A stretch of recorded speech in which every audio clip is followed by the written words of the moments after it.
Welcome to tour stop number 3. At one time, railroads were prevalent throughout Washington County, and the town of Washington itself had 3 different train depots at one time. You are now looking at the Chicago, Burlington, and Quincy Railroad Depot, or in short, the CB&Q Depot. The CB&Q Depot was first built in 1880. This picture is the earliest known image of the original depot. Unfortunately, thieves broke into the depot in 1895 and stole the money from the express box and burned the original depot to the ground in an effort to cover up any evidence of their crime. The depot was quickly rebuilt, and the current building that you see today was constructed in 1896.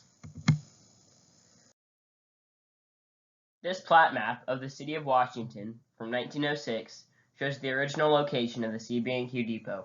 The depot is located at 219 North 6th Avenue. As you can see by the plat map, North 6th Avenue was originally railroad tracks all the way through town. The CB&Q Depot was one of 3 different train depots located in Washington. As you can see from this map, the railroad was an important form of transportation for passengers to travel from town to town, but also for livestock to be transported to and from Washington.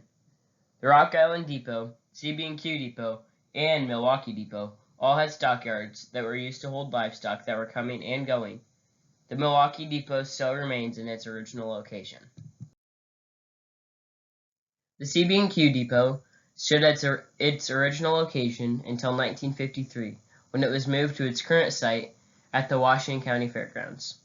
My family and I recently located the original site of the CB&Q Depot, and were amazed at how similar it looks.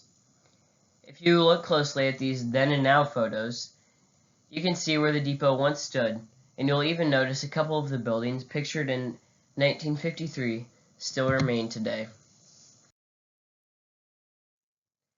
In the early days of the railroad, the CB&Q was used extensively for transporting passengers from place to place.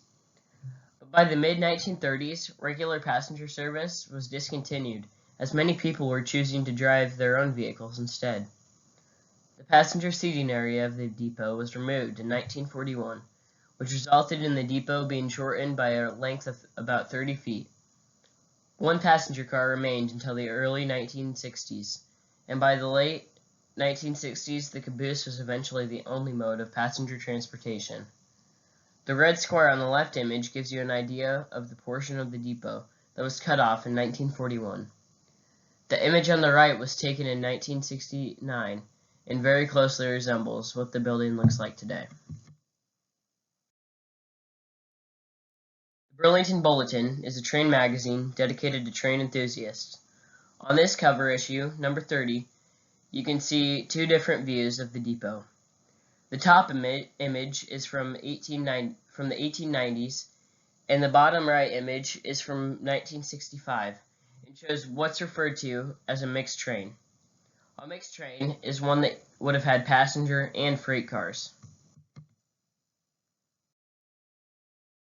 The image on the left shows the old wooden caboose that was discontinued in the late 1960s.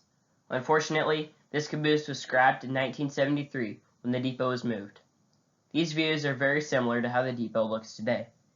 As you look at the depot today, the south end was the freight end of the depot, and the west side of the depot is where the entrance was to the depot office. In March of 1973, it was announced that the Burlington Northern would be closing their location in Washington, as the business at the Washington Depot just wasn't enough for the Burlington line to justify keeping the location. This Washington Journal article from March 9, 1973, gives a great history of the CB&Q and Burlington Northern Depot in Washington. The Washington County Fair Board moved quickly in securing the old depot building. Less than 2 weeks after they announced the closing of the depot, the Fair Board had made arrangements to purchase the building. This March 21, 1973 Washington Journal article announces the decision by the Fair Board to relocate the building to its current location. The image on the right shows the depot being moved. If you would like to learn more about the Washington CB&Q Depot, these are the resources that I used in my research. A special thank you to train enthusiast Rob Adams for providing information and pictures from his personal collection.